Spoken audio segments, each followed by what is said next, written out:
السلام علیکم جی، مفتی on line میں حافظ محمد عمران آپ کو خوش آمدید کرتا ہے۔ علماء حق کی پہچان کیا ہے؟ اگر آپ دیکھتے ہیں آج کے اس دور میں جہاں پر مختلف حوالوں سے دین کی اگر آپ بات کرتے ہیں، مختلف خیالات لوگوں کے پائے جاتے ہیں، مختلف معاملات پر مختلف آپ کو رائے کا اظہار ملتا ہے۔ ہمیں کس حد تک اس میں نہایت سنجیدگی کا اور ذمہ داری کا مظاہرہ کرنا ہے اور حساسیت کتنی ہے، ہمیں کن سے رجوع کرنا چاہیے، کن کے پاس جانا چاہیے اپنی رہنمائی کے لیے بہتر، تاکہ اگر کسی چیز میں ہمارے ذہن میں کچھ منفی خیالات ہیں یا منقسم ہیں، ہم اس معاملے میں تقسیم ہیں، کچھ وضاحت نہیں آ رہی ہے، تو علماء حق کون ہیں، کس کی طرف جانا چاہیے، تو اسی حوالے سے ہم بات کریں گے۔ آج ہمارے ساتھ اسٹوڈیوز میں تشریف فرمایا جناب مفتی سخاوت منیر نعیمی صاحب۔ السلام علیکم مسلم۔ وعلیکم بہت بہت شکریہ آپ کا۔ ہمارے ساتھ اسٹوڈیوز میں تشریف فرمایا جناب یا عارفی صاحب۔ السلام علیکم جی علامہ صاحب، بہت بہت شکریہ آپ کا۔ علامہ حسن رضا باقر صاحب اسٹوڈیوز میں موجود ہیں۔ السلام علیکم علامہ صاحب، بہت بہت شکریہ۔ اور ہمارے ساتھ اسٹوڈیوز میں تشریف فرما ہے قاری عبدالوہاب صاحب۔ السلام علیکم قاری صاحب، بہت بہت شکریہ آپ کا۔ اس سے پہلے کہ ہم اپنے معزز مہمانان گرامی سے اس اہم مسئلے پر موضوع پر گفتگو کا سلسلہ شروع کریں، قاری صاحب آپ سے گزارش ہے کہ تلاوت قرآن کریم کی سعادت حاصل فرمائیں۔ اعوذ باللہ من الشیطان الرجیم،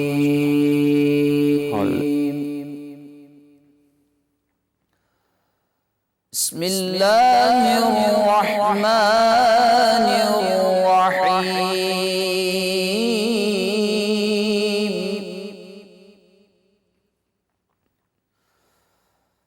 اِنَّا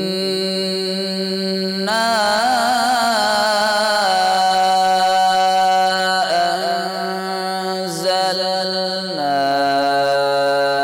إِلَيْكَ الْكِتَابَ بِالْحَقِّ لِتَحْكُمَ بَيْنَ النَّاسِ بِمَا أَرَاكَ اللَّهُ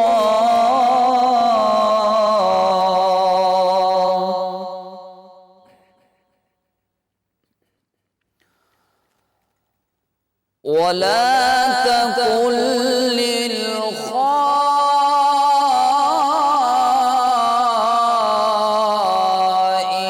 لِّلْخَائِنِينَ خَصِيمًا،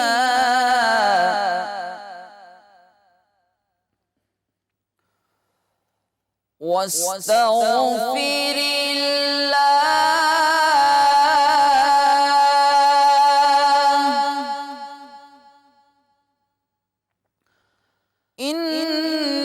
إِنَّ اللَّهَ كَانَ غَفُورًا رَّحِيمًا، وَلَا تُجَادِلْ عَنِ الَّذِينَ يَخْتَانُونَ أَنفُسَهُمْ، إِنَّ اللَّهَ لَا يُحِبُّ مَن كَانَ خَوَّانًا أَثِيمًا۔ صدق اللہ العظیم۔ صدق رسول النبی الکریم ونحن علی ذلک من الشاہدین۔ جزاک اللہ جناب قاری صاحب۔ ناز رسول مقبول صلی اللہ علیہ وآلہ وسلم کے لیے گزارش ہے۔ جب بھی میری ہو سنگے در تمہارا یا رسول اللہ، جب بھی میری ہو سنگے در تمہارا یا رسول اللہ،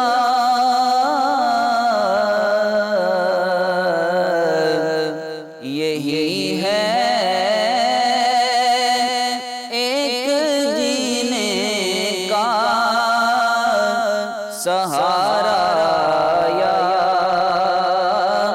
رسول اللہ۔ زمانہ روٹھ جائے، چھوٹ جائے